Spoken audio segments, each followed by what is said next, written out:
munaasabadan oo lagu soo bandhigayay waxyaabihii uu qabsoomay dawladda uu hogaamiyo madaxweyne Farmaajo boqolkii maalin ee ugu horeysay waxa goobjoog ahaa madaxweynaha jamhuuriyadda ra'iisul wasaarihiisa xubno ka tirsan labada gole ee dawladda iyo dadweyne aad u fara badan oo ka kala yimid degmooyinka gobolka Banaadir maanta waa daraar beeshu dheelmanaysa dhulka waa u simannahay calanka wuu naga dhaxeeyaa dadkaaga dhinac ka raac waa wasiirka dhalinyarada iyo ciyaaraha Soomaaliya Khadiija Maxamed Diiriye ra'iisul wasaaraha Soomaaliya Xasan Cali Khayre ayaa sheegay in 60 maalin oo shaqaynayso xukuumaddiisu ay u qabsoomeen waxyaabo badan oo la xiriira amniga dhaqaalaha la dagaalanka musuqa iyo bixinta mushaaraadka ciidamada iyo shaqaalaha dawladda ra'iisul wasaaruhu waxa uu sheegay in si amni loo helo inay ku guuleystaan xakamaynta hubka iyadoo uu cadeeyay in jidkooyooyin badan la qaaday kuwaasoo shacabka dhibaato loogu geysan jiray waxaan bilownay dargirgiridda sugidda amniga magaalada Muqdisho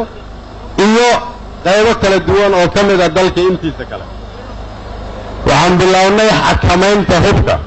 xakamaynta hubka macnaheedu waxay tahay in la fuliyo qaraarkii ka soo baxay golaha wasiirada kaasoo ahaa inaan hub waaweyn lagu wada karin magaalada Muqdisho taasoo aan si fiican u fulinay xakamaynta hubka waxaa kaloo ka mid ah inaan la wada karin hub sharci darro ah in la wadan karo hubka ay xukuumadda iyo dawladdu astaamaysay keliya iyo in hubka gacanta ugu jira dadka aan xaqa u lahayn inay hub haystaan oo sharci darrada ku haysta ay dawladdu gacanta ku soo dhigto waxaan qaadnay jidgooyooyin badan oo shacabka lagu dhibaatayn jiray waxaa u xirxiran dad badan oo sharci darro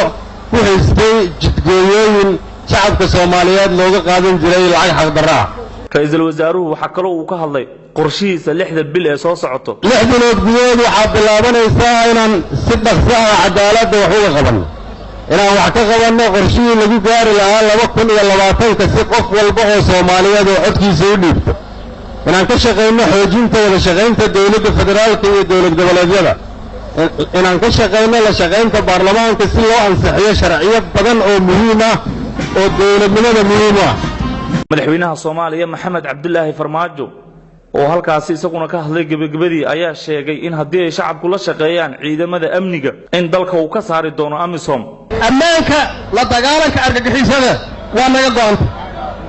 laakiin waxa naga horeeya inaan leenahay walaalaheena tihiin carruurteena tihiin ahaydu soo haleeyo noo imaada annaga sidayna waxay u baahan tihiin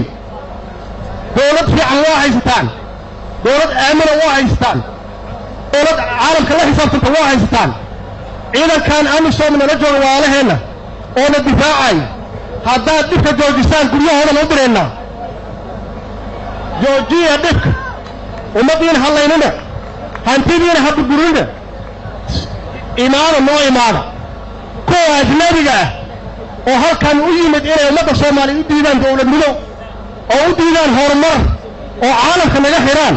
oo naga dhigaan Soomaaliya inay tahay bahalgaleen oo ay ka dhigaan Muqdisho meel aan la imaan karin waa iska qiimo celinaynaa ogaada dalkana waan ka saaraynaa anagaas kale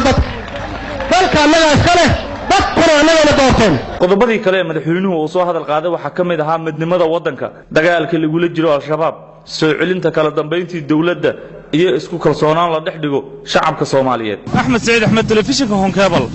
magaalada Muqdisho